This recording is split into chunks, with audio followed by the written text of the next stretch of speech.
é o Evangelho segundo Jesus, segundo aquele que não veio para destruir as almas humanas, mas para salvá-las, segundo aquele que não se contenta com palavras, mas com frutos. E hoje eu leio em Mateus, no capítulo 21, do verso 28 ao verso 32. Mateus 21, de 28 a 32. Palavras de Jesus, ele fazendo uma pergunta, uma conversa provocativa dele. E o contexto nos diz que a conversa é com os religiosos. Eu tenho detalhadamente todas essas conversas nesses dois livros aqui, Caminho do Discípulo 5 e 6, chamados Perguntas Cretinas, Respostas Divinas. Então hoje, dizendo a você que o ambiente dessa conversa era com religiosos, em assim dizendo, eu quero que você, tomando posse dessa consciência histórica, desse contexto, perceba a continuidade do diálogo. Eles vinham fazendo perguntas cretinas a Jesus. E Jesus lhes vinha dando respostas divinas. E aí Jesus muda, faz uma engenharia reversa e ao invés de esperar a próxima pergunta deles, é Jesus quem questiona. E diz: que vos parece? Agora é minha vez, me respondam. Vocês religiosos que me interpelam o dia inteiro, tudo que eu faço é escândalo, tudo que eu digo é um susto. A minha palavra é uma provocação permanente aos sentidos embotados, engessados, endurecidos de vocês. Então agora me respondam. Que vos parece? Um homem tinha 2 filhos. Chegando-se ao primeiro, disse: filho, vai hoje trabalhar na nossa vinha, na vinha da família. E ele respondeu: sim, senhor. Porém não foi. Disse sim ao pai, mas não foi, não saiu do lugar, ou foi fazer o que bem entendeu fazer. Dirigindo-se ao segundo filho, disse-lhe a mesma coisa: filho, vai hoje trabalhar na vinha. Esse vai hoje determina que não era nem uma tarefa cotidiana.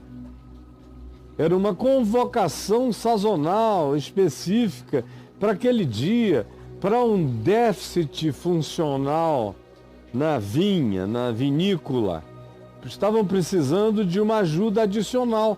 Por isso é que ele diz: vai hoje. Ele não está nem dizendo vai todo dia, daqui para frente você vai o tempo todo.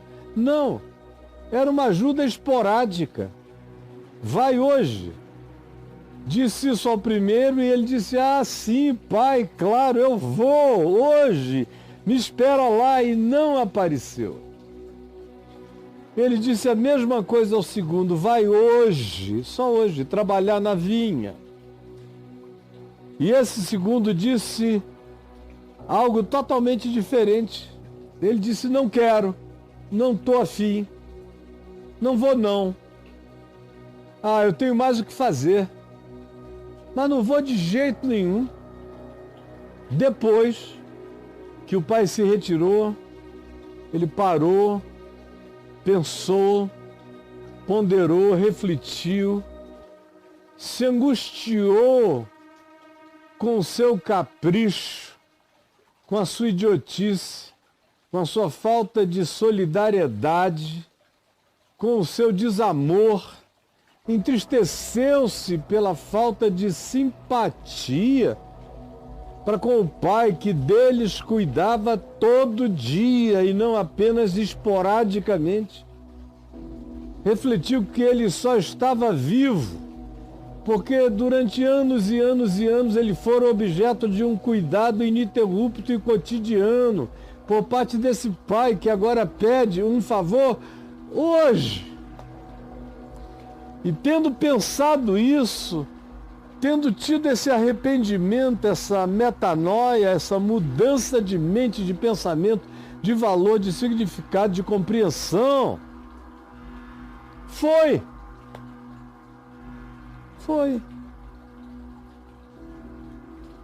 Aí Jesus pergunta, é a vez de Jesus perguntar aos cretinos, qual dos dois fez a vontade do Pai? Qual dos dois fez a vontade do Pai? A vontade do Pai é medida por palavras? Sim, papai. Aleluia, papai. Glória a Deus, papai. Como é que a vontade de Deus é medida por Deus? Na sua realização na vida humana. É através de cultos, de gestuais, de palavrórios, de elogios celestiais, de vigílias ininterruptas, de canções que exaltam a Deus e não realizam o fruto da vontade de Deus na vida humana. E o fruto da vontade de Deus na vida humana é através da fé que atua pelo amor. E é através da fé que se manifesta como obediência aos mandamentos. E os mandamentos de Deus em Cristo, no Evangelho, não são penosos. Não são os de Moisés. Não é uma lista de obrigações que vão de fimose a qualquer outra coisa. Não. O mandamento é amor. É o que quereis que os homens vos façam, fazei vós primeiro a eles. O mandamento é, assim como eu vos amei e me dei por vocês, assim também amem uns aos outros. O mandamento é esse. Se vocês se amarem, então esse é o único testemunho verdadeiro de que vocês creem em mim e de que eu ressuscitei, porque só um Deus vivo no mundo mal faz pessoas amarem-se genuína e verdadeiramente umas às outras. Esse é o mandamento. E Jesus então pergunta, qual desses dois fez a vontade do meu Pai? Ou qual deles fez a vontade do Pai deles? Mas eles, pensativos, responderam, acho que o segundo, né? O que disse, não quero, não vou, não gosto, não frequento a vinha, tenho nada a ver com isso, detesto aquele pessoal lá, mas depois pensou em todo amor, todo cuidado, e se sentiu constrangido pelo amor do Pai, pelo cuidado do Pai, e mesmo sem gostar da tarefa, levantou-se e foi praticá-la. E foi encontrado pelo Pai com a mão no arado, tratando daquilo que era a necessidade do dia, fazendo o que tinha que ser feito, mesmo que eles não fossem carregados de palavras de elogios, contrariamente ao primeiro, que eram os reis do elogio, os reis do louvor, mas que não se levantavam para a prática simples, amorosa, cuidadosa, singela e grata da vontade de Deus, que era, faz isso por mim hoje. E não era só por mim, a vinha era deles, era da família, faz isso por nós hoje. E esses religiosos tiveram que admitir que a vontade de Deus não é um monte de confissões, de declarações, de acordos ortodoxos que a vontade de Deus não era construída pela falastronice religiosa, que a vontade de Deus não decorria da canseira, da repetição de palavras de obediência que não ganhavam jamais concreção, efetividade, objetividade obediente. Eles tiveram que dizer, foi o segundo que obedeceu, em cuja boca não se encontrava nenhuma palavra especial de agrado e obediência, mas em cuja vida tinha que se verificar o resultado efetivo de ter realizado o que dele foi pedido. Essa é a coisa mais difícil que existe para a religião dos moralistas, dos fanáticos, dos legalistas, dos cheios de juízo, dos que têm essa capacidade enorme de separar o joio do trigo, dos que carregam a pretensão de saberem-se melhores do que os outros. Pouca coisa é mais desagradável para eles do que a declaração de Jesus de que a escatologia do reino de Deus, a revelação final de todas as coisas, vai mostrar que para Deus, quem fez a vontade dele é apenas aquele que a realiza. Não é aquele que a confessa, que a declara, que a escreve, que a decora, que a grita, que a anuncia, mas que não a pratica. A vontade de Deus é para ser praticada, assim como a palavra de Deus é para ser encarnada. Assim como Jesus encarnou a palavra, assim a palavra ensinada é para ser praticada. E quem faz a vontade de Deus é quem é encontrado no ato da prática, quem é flagrado na prática, na obediência à palavra. Não porque tem a boca cheia de declarações, mas porque a mente sofre transformações subjetivas que colocam o indivíduo no caminho simples da obediência. Esses que são ativados pela reflexão e colocados na vereda da prática simples do amor de Deus, que, como João disse, não tem nada a ver com essa falastrice improdutiva. João diz: filhinhos, não ameis de palavras, mas ameis de fato e de verdade. Ameis pela prática e manifestação das boas obras, fruto do amor, da alegria, da paz, da bondade, da longanimidade, da mansidão, da lealdade, do domínio próprio. Qual desses fez a vontade do Pai? E a religião, constrangida, teve que dizer que não tinha sido gente do seu ambiente confessional que vivia dizendo: sim, papai, aleluia, papai, louvado seja o teu nome, paizinho. E não faziam coisa nenhuma, mas ao contrário, que a vontade de Deus estava sendo feita por aqueles que estavam gritando: eu não quero, eu não gosto, é insuportável. Mas depois eram encontrados segurando a mão no arado, lavrando a terra e fazendo aquilo que era a vontade de Deus para a vida deles. Então olha só o que Jesus disse. Declarou-lhes Jesus: em verdade vos digo. Cara, presta atenção nisso, para ver se a tua ficha cai eternamente, não é possível. Em verdade eu vos digo que publicanos, que eram pessoas que se vendiam para o Império Romano, que cobravam os impostos dos seus concidadãos judeus e que, portanto, eram odiados de norte a sul do território de Israel, porque eram judeus trabalhando para os romanos, eram vítimas de preconceito religioso, de preconceito ideológico, de todo tipo de preconceito. E moral e ético também, porque a maioria desses publicanos colocavam um overpricing em cima da taxa, do imposto, um adicional, um ágio de conforto pessoal, alguns mais, outros menos.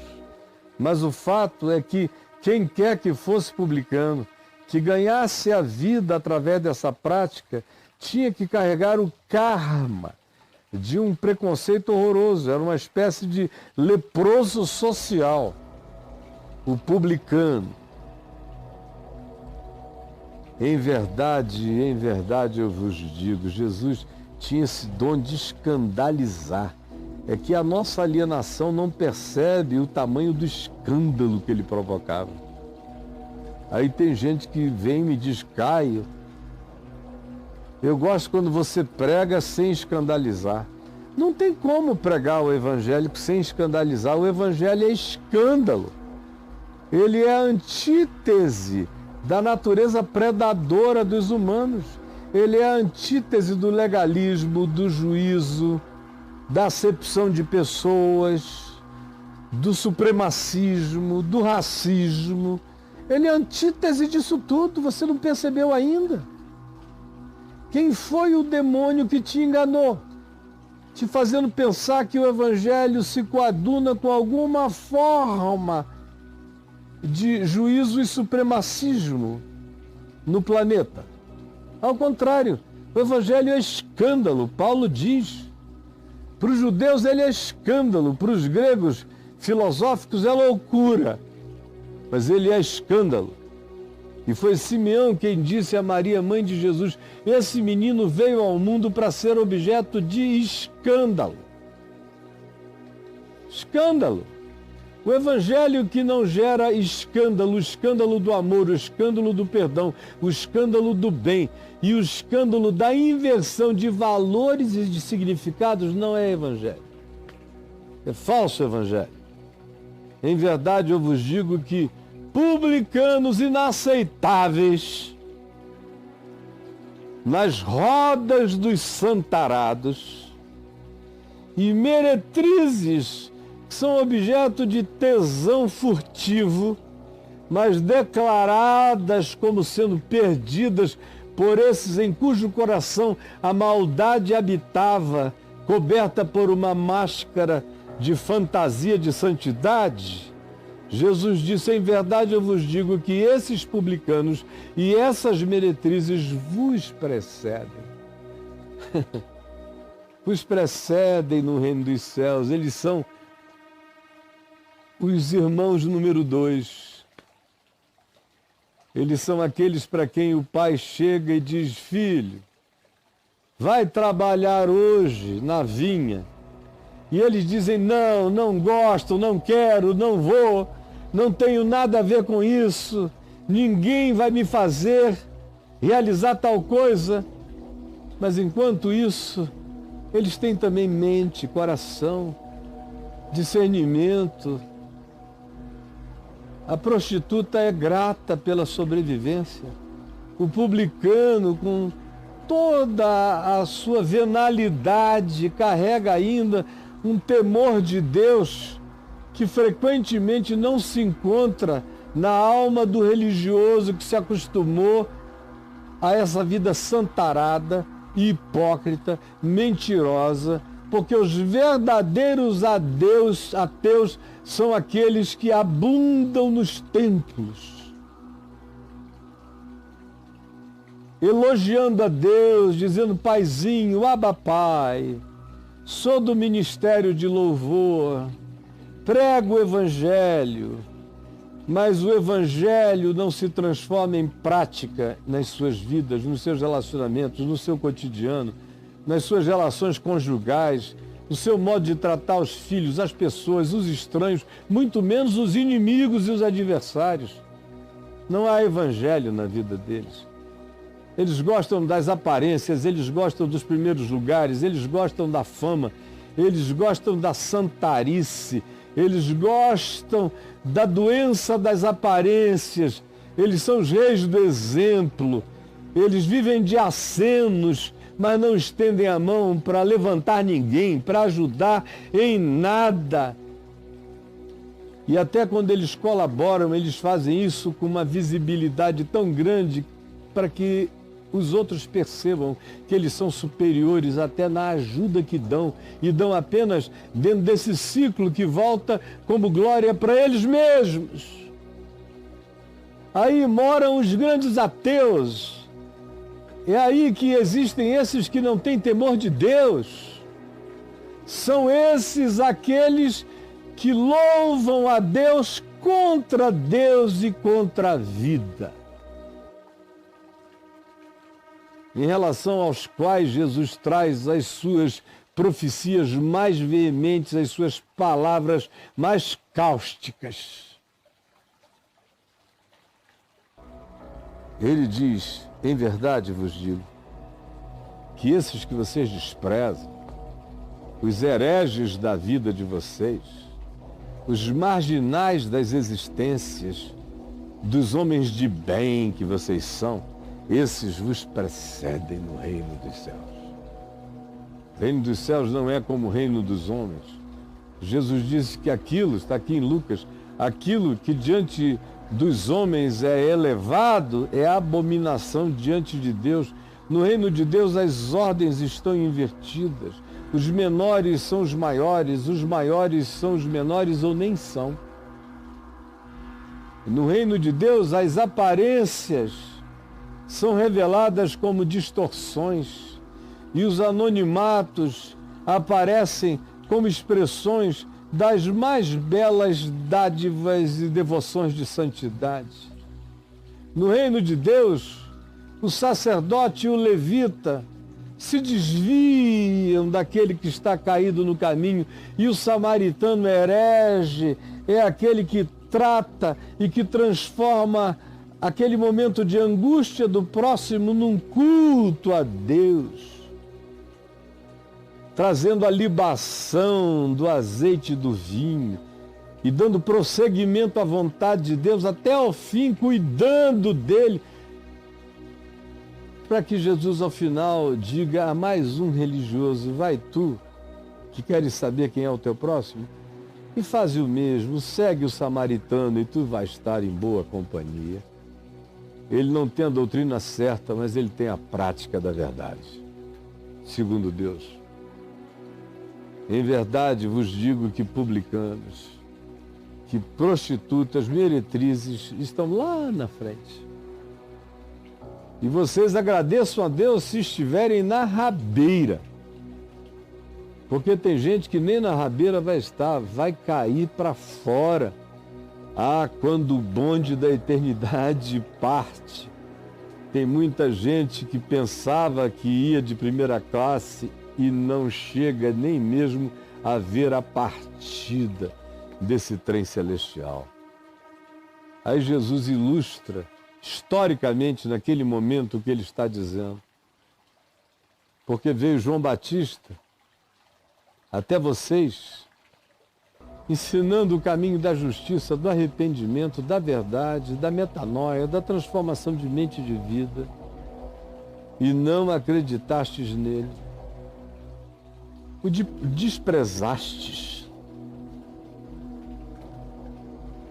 Ao passo que, enquanto isso, muitos publicanos e muitas meretrizes creram, se arrependeram, silenciosamente mudaram de vida, não soltaram foguetes, não fizeram um réveillon da conversão, simplesmente foram transformados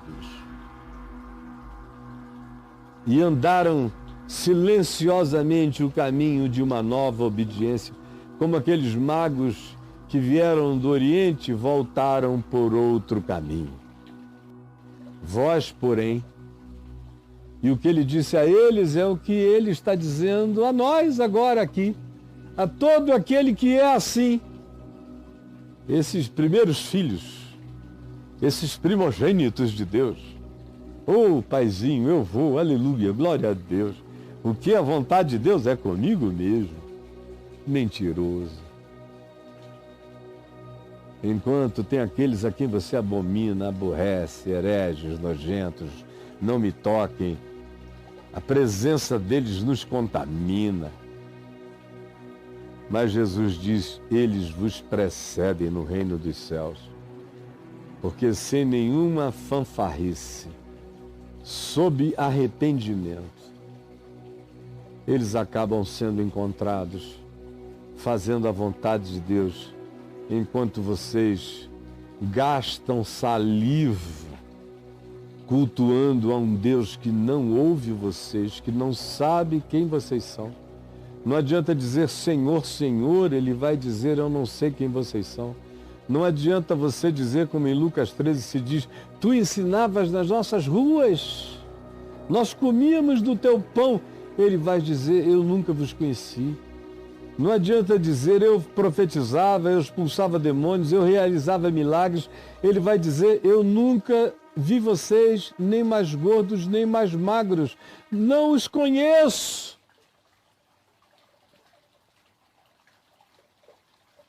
Vós, porém, mesmo vendo isto, vós, porém, mesmo ouvindo o que eu estou dizendo, e eu não estou dizendo nada, não tem demônio, e nem tem anjo, e nem tem homem, e não tem teólogo, e não tem ninguém com o poder de me contraditar em relação ao fato de que eu esteja ou não esteja dizendo a palavra de Jesus. É a palavra de Jesus. Você pode até se levantar e dizer, eu não creio.